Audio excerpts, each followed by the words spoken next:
আজকে আমি আপনাদের মাঝে হাজির হয়েছি দারুণ একটা পিঠা রেসিপি নিয়ে। এটাকে অনেকে তালের পিঠা বলেন, অনেকে পোয়া পিঠা বলেন, আবার অনেকে তেলে ভাজা পিঠা বলেন। তো চলুন দেখে নেওয়া যাক। আসসালামু আলাইকুম। হ্যালো ভিউয়ার্স, সবাই কেমন আছেন? আলহামদুলিল্লাহ আমি অনেক ভালো আছি।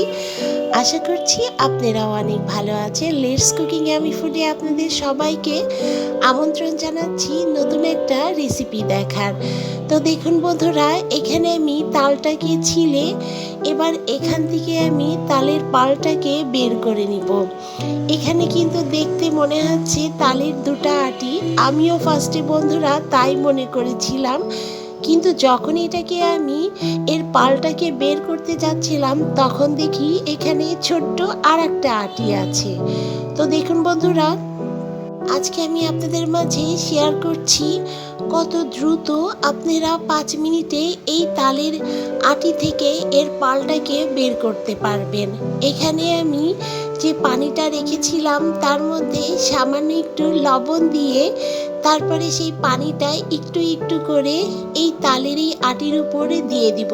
একবারে বেশি দিবেন না, জাস্ট অল্প পরিমাণে দিবেন। তো দেখুন বন্ধুরা, দেখে বুঝতে পারছেন এখানে এই ছোট্ট আটিটাকে আমি ছাড়িয়ে নিচ্ছি।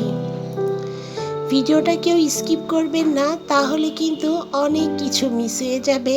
তাই আশা করছি সবাই সাথেই থাকবেন, এবং যারা এখনই একটি লাইক দিতে ভুলে গিয়েছেন আশা করব ছোট্ট একটি লাইক দিয়ে সাথেই থাকবেন। আর যারা এই কাজটি করেছেন তাদের সবাইকে অসংখ্য ধন্যবাদ। তো দেখুন বন্ধুরা, এভাবে আমি একটু একটু করে হাত দিয়ে চটকিয়ে এভাবে আমি পালটাকে বের করে নিচ্ছি, এবং পরে আমি অফ ক্যামেরায় এটাকে একটি ঝুড়ির উপরে দিয়ে ঘষে ঘষে এই পালটাকে আমি বের করে নিয়েছি। সম্পূর্ণ পালটাকে আমি বের করে দেখাইনি, তাহলে ভিডিওটা অনেক বড় হয়ে যাবে। তো দেখুন বন্ধুরা, একটা তাল থেকে কতটা পরিমাণ তালের পাল বের হয়েছে। এখন আমি একটি বাটি নিয়ে নিচ্ছি। তো দেখুন বন্ধুরা, এখানে আমি হাফ কাপ পরিমাণ সুজি নিয়ে নিচ্ছি। কিভাবে আপনার এই তেলের পিঠাটা নরম হবে এবং সফট হবে এবং খেতেও কিন্তু অনেক মজাদার হবে, এই জন্য এখানে আমি হাফ কাপ পরিমাণ সুজি, 1 কাপ পরিমাণ চালে, 1 কাপ পরিমাণ ময়দা, এবং এখানে আমি 2 টেবিল চামচ পরিমাণ চিনি অ্যাড করে দিয়েছি। পরে আমি এখানে আরেক চামচ চিনি অ্যাড করেছিলাম। চিনিটা আপনারা যে যার টেস্ট অনুযায়ী অ্যাড করে দিবেন। তো দেখুন বন্ধুরা, শুকনো উপকরণগুলো খুব ভালো করে আমি মিশিয়ে দিচ্ছি। এখানে আমি স্বাদের ব্যালেন্সের জন্য সামান্য একটু লবণ দিয়ে দিচ্ছি। তো দেখুন বন্ধুরা, আমি এখানে এবার তালের যে পালটা আছে সেটা একটু একটু করে দিয়ে এটাকে আমি মেখে নিব। একবারে দিতে যাবেন না, তাহলে কিন্তু এই ব্যাটারটা পাতলা হয়ে যাবে। তো দেখুন বন্ধুরা, এভাবে আমি একটু একটু করে তালের পাল দিয়েছি এবং হাতের সাহায্যে খুব ভালো করে কিন্তু এভাবে আমি ফেটিয়ে নিচ্ছি।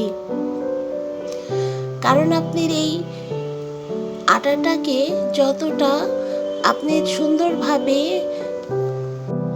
এভাবে ফেটিয়ে নেবেন, আপনার তালের বড়া বলেন বা পোয়া পিঠা বলেন, সেটা কিন্তু খুব সুন্দরভাবে সফট হবে এবং খুব সুন্দরভাবে ফুলে উঠবে। আমার চ্যানেলে যারা নতুন বন্ধুরা তারা কিন্তু অবশ্যই সাবস্ক্রাইব করে পাশের বেল আইকনটি প্রেস করতে একদম ভুলবেন না। আর যারা এই কাজটি করেছেন তাদেরকে অসংখ্য ধন্যবাদ, কারণ এরকম নতুন নতুন রেসিপির নোটিফিকেশন আগে আপনার কাছে চলে যাবে।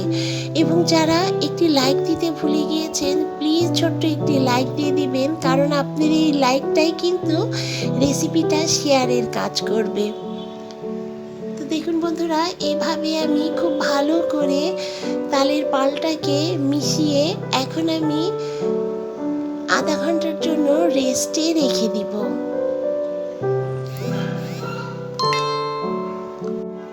আধা ঘন্টা পরে ফিরে এসেছি।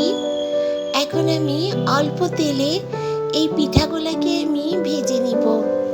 এখানে আমি ফার্স্টে ছোট ছোট করে দিয়ে নিচ্ছি। এরপরে আমি একবারেই কিন্তু এই পোয়া পিঠাগুলোকে ভেজে নিব। জাস্ট তেলটা কীরকম গরম হয়েছে সেটা দেখার জন্য ফার্স্টে আমি এভাবেই দিয়ে নিচ্ছি। তো বন্ধুরা, সমস্ত তালের পিঠাগুলোকে আমার ভেজে নিয়েটা স্কিপ হয়ে গিয়েছিল, তার জন্য আমি সম্পূর্ণ ভেজে নিয়েটা দেখাতে পারিনি।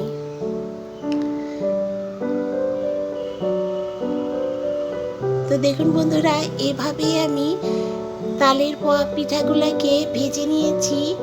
রেসিপিটা কেমন লাগলো অবশ্যই কিন্তু কমেন্টস করে জানাবেন, আর বেশি ভালো লাগলে শেয়ার করে সবাইকে দেখার সুযোগ করে দিবেন।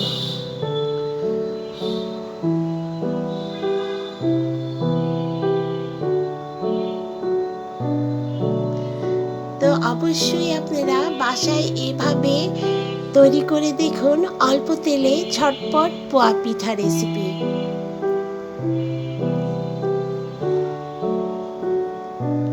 তো আজকের মতো এই পর্যায়ে আল্লাহ হাফেজ।